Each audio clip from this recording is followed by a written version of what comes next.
Yo, what's up? Dr. Swole here, MD, pro physique athlete. Today we're going to be doing a direct comparison of the upper, lower, and Dr. Swole splits. These are two of my favorite splits set up for 4 days per week. And I know a lot of you guys are interested in comparing different splits because you're trying to decide on a workout program. Both of these splits are going to be suitable for beginner, intermediate, and advanced athletes. The upper-lower split is very intuitive. It splits up your body into 2 days. On upper body days, you'll train your chest, back, shoulders, arms. And on your lower body day, you'll train your quads, glutes, hamstrings, and calves. The Dr. Swole split is a split that I came up with earlier in my training career. It basically splits up your body into 2 days, and it's a combination of push-pull and the Arnold split. You can see the push-pull aspect in looking at how leg training is divided. On day 1, you have quads, chest, back, and calves, and on day 2, you have hamstrings, glutes, shoulders, and arms. When you look at your leg training, you have more push-type leg movements involving your quads and calves on day 1, and more pulling-type leg movements on your second day, training the hamstrings and glutes. Then when we look how the upper body is split up, we see how the Arnold split part factors in here. We have chest and back paired together and shoulders and arms. And this pairing of the upper body is a hallmark of the Arnold split. Okay, so we're going to start by talking about the upper-lower split. We'll talk about the pros and the cons. Then we'll talk about the Dr. Swole split, some of the advantages and disadvantages. And finally, we'll put both of them together in a head-to-head comparison. Okay, let's start off with the upper-lower split. The upper-lower split is really easy to fit into 4 days per week. And basically my preferred layout is upper body day 1, rest, lower body day 1, rest, upper 2, lower 2, and rest. First of all, with the rest days, as you know, I really like spreading out rest days as evenly as possible across the week. This will make sure that you get the most out of all of your rest days. So if you are programming an upper lower, I would rather you have a rest day in between these first 2 upper body and lower body days. So if you are running upper lower, I would prefer that you have a rest day in between these first 2 days rather than having upper lower, rest, rest, upper lower. This is a pretty small difference, but we are talking about optimization here. And it particularly allows you to spread out some of your axial loading. For example, if you had heavy squats and deadlifts on your lower body days, and you also wanted to hit a heavy barbell rowing variation, you could put that on this upper body day here, and it wouldn't be clashing with your other axial loaded movements. If you had your first 2 days back to back, you wouldn't have as good fatigue distribution. One of the big advantages I wanted to highlight here is how flexible the upper-lower split is. You can very easily shift around days because your upper body days and lower body days don't technically interfere. In general, I do like having upper body days come before lower body days if back to back. This is because a really tough lower body day can impact your upper body day training the day after. However, this isn't absolutely mandatory. And so as you can imagine, if you had an unpredictable schedule, it's very easy for you to move this lower body day over here, move this upper body day over here, or move this lower body day onto the next week over here, for example. And this is one reason why I've used upper lower so extensively in the past, because I have to work these unpredictable 24-hour shifts as a doctor. Okay, let's talk about the pros of the upper lower split first.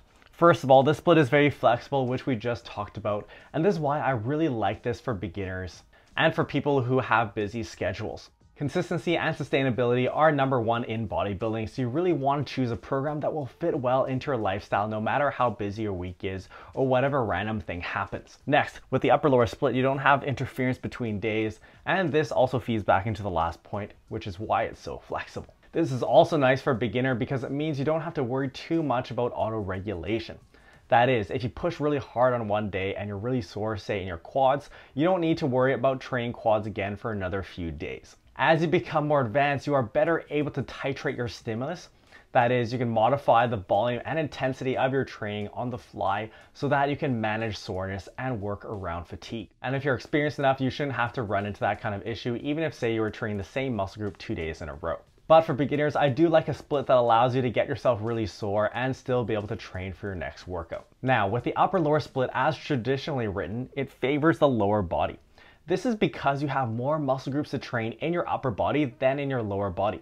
So if you try to fit in volume for all of your muscle groups evenly, you'll end up either having very long upper body days or an emphasis on your lower body. This lower body emphasis can be particularly useful for people who want to grow their lower bodies more, or for example, you're including some powerlifting type work for a squat and deadlift. Next, the upper lower split has good fatigue distribution. Fatigue distribution is how you spread out your training stress across the week. And in general, I like splits that spread out your stress as much as possible. In an upper lower split, your lower body days will be harder than your upper body days, but at least it's not like having a leg day and then an arm day. Okay, now let's talk about the cons of the upper lower split.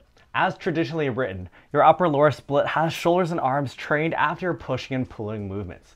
That is, you train your shoulders, biceps, and triceps after your chest and back training.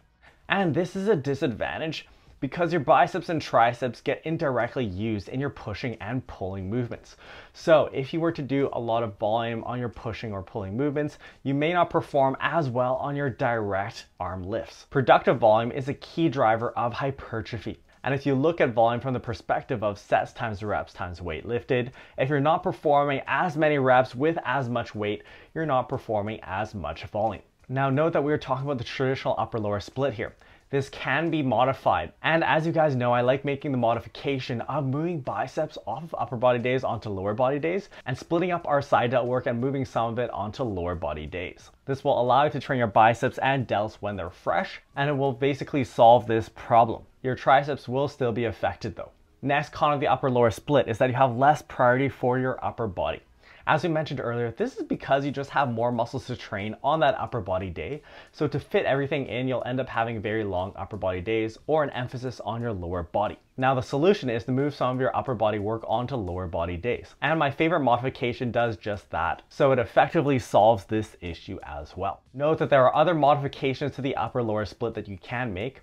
For example, torso limbs, where you train your chest, back, and shoulders on one day, and then your limbs, your legs, and your arms on the other day. And there are lots of other fancy combinations you can also use.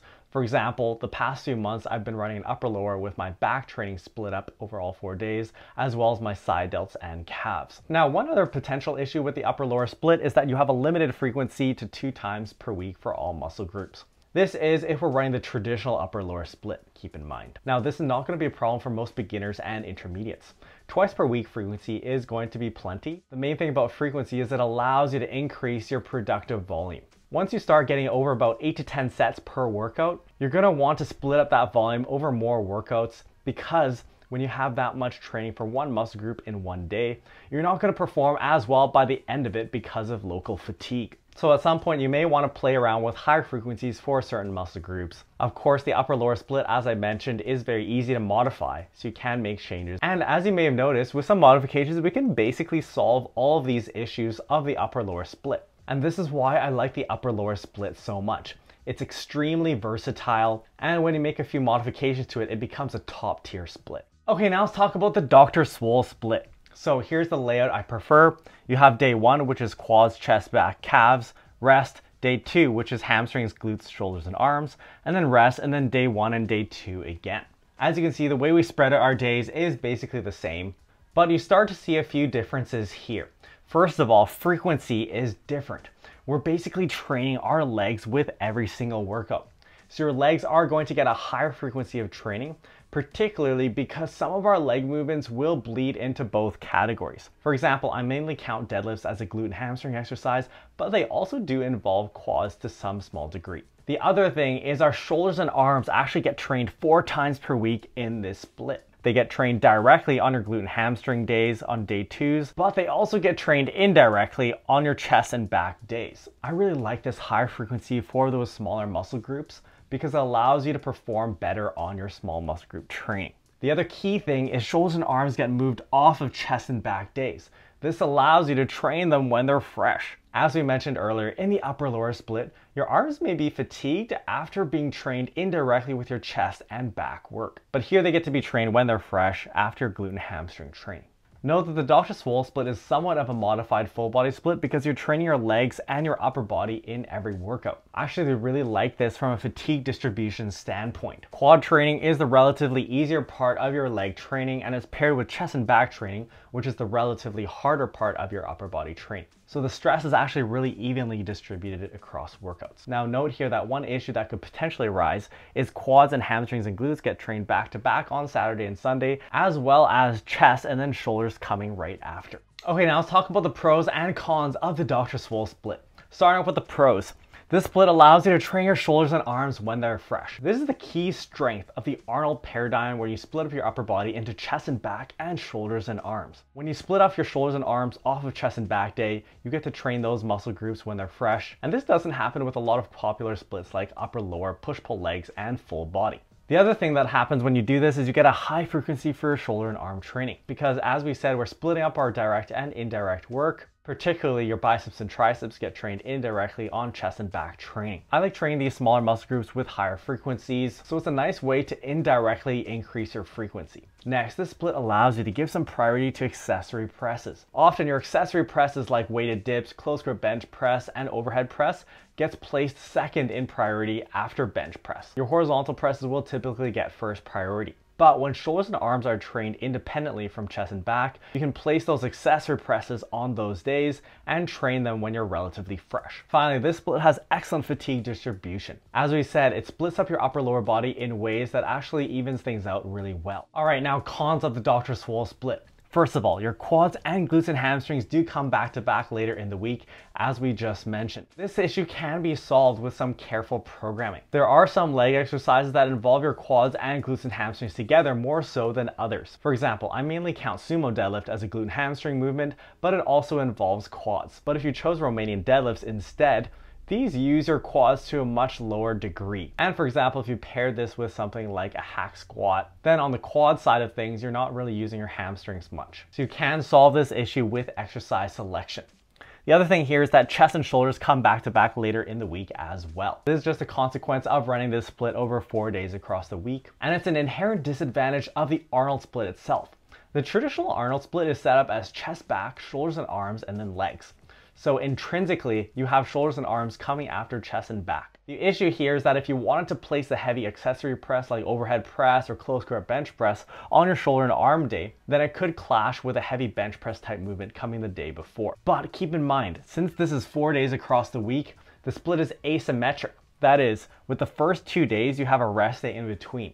So you can always place your heavy accessory press on that first day too. The same goes with glutes and hamstrings. You can place your heavy squats and deadlifts on your first couple of days. In fact, since you have that day 2 isolated in the middle of the week with rest days on either side of it, this actually solves the issue of the Arnold split where you had nowhere to place those heavy accessory presses. So both of these issues can be solved with careful exercise selection and planning your movements out throughout the week. Okay, now let's put these guys head to head and do a comparison.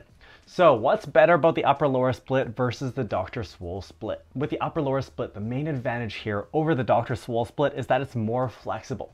Since you have no interference between days, you can very easily slot days back to back and shuffle them around throughout the week. With the Dr. Swole split, as you saw, there is an ideal order of days across the week, and some of the advantages rely on the fact that you have a fixed order of the days. Day 1, rest, day 2, rest, and then day 3 and day 4. So it wouldn't be so easy to shuffle days around. With the upper lower split, in a pinch, you can have a lower body day coming before an upper body day. You would just have a bit of fatigue bleeding over. But with the Dr. Swole split, if you start switching up the order, you can have a scenario where you have shoulders and arms and then chest and back the day after. And that is suboptimal because if you have really sore biceps and triceps, this can affect your chest and back training. Next, with the upper lower split, it's easier to prioritize your lower body. So if for whatever reason you're trying to bring up your legs, then upper lower very naturally does this. As we said, if you want a balanced split, it is still very easy to make some simple modifications to the upper lower split to even things out. Finally, the upper lower split is simpler to program. You don't need to worry so much about careful exercise selection or auto regulation to avoid overlapping soreness training the same muscle groups back to back. Going on to the Dr. Swole split. This split gives you more priority to your shoulders and arms than upper lower does.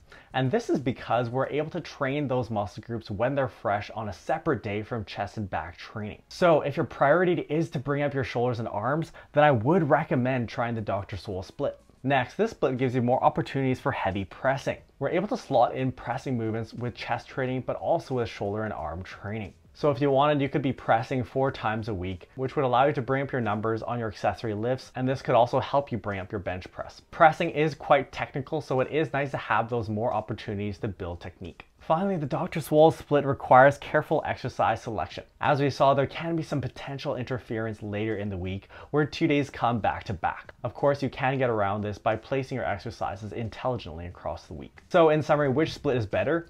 These are probably 2 of my favorite splits for 4 days per week, and I think they each have some unique applications. So first of all, if you have an irregular schedule, I'd recommend going with upper lower. This is the main reason why I've used upper lower so much in the past. It's just so easy to move around days. And if you're an absolute beginner, like if this is your first program, I'd recommend trying upper lower first because it's simpler to program. So in case you get really sore after a workout just from misjudging how hard you pushed, you won't have to worry about any interfering muscle groups the day after. If you have a little bit more experience, I would actually recommend trying the Dr. Swole split. I think this split has a lot of unique advantages from both the push-pull side as well as the Arnold split side. It really allows you to bring up your shoulders and arms and also has slightly better fatigue distribution. That is, the stress is very nicely spread out across all 4 days. What split comparison do you guys want to see me cover next? Let me know in the comments below. If you want to see an example program using the Dr. Swole split, check out this video where I walk you through a full 4-day hypertrophy program that exemplifies how to set up this unique split. Make sure you subscribe to the channel to boost your knowledge gains, and we'll see you next time.